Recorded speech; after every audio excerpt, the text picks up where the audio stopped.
Hello folks, Professor Chuck here with my first quotation that I'm going to imbue here or share with you. It's actually one of the very few quotations that I have personally committed to memory. Here's the reason why. This particular quote, when I first heard it, it intrigued me. It sucked me in. I wanted to know what it was about.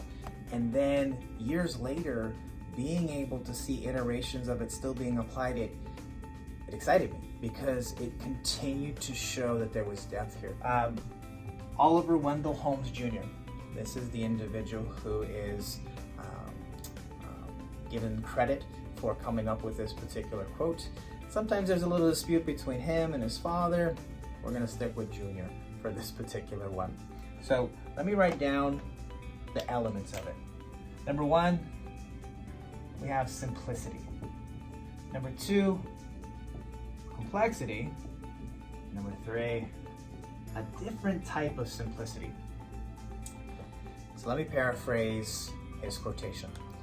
So this was a while back, right? A few hundred years ago. You guys know what a fig is, right? Fig, a little piece of fruit. This is what he said. He said, I wouldn't give a fig for simplicity on this side of complexity, but I would give my life for simplicity on the far side of complexity. Deep, right? But let's dig into a little bit more. Let's apply this a bit. Simple, right? A child who experiences the world is acting and reacting to their environment.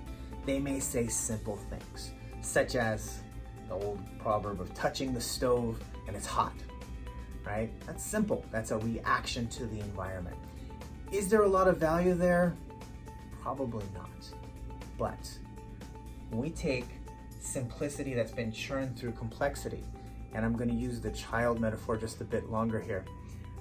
Think if you're a parent and you have children in your life, right? If you're an older brother or sister, if you're an aunt or an uncle, right? And you have little children in your life, you sometimes want to share your wisdom with them.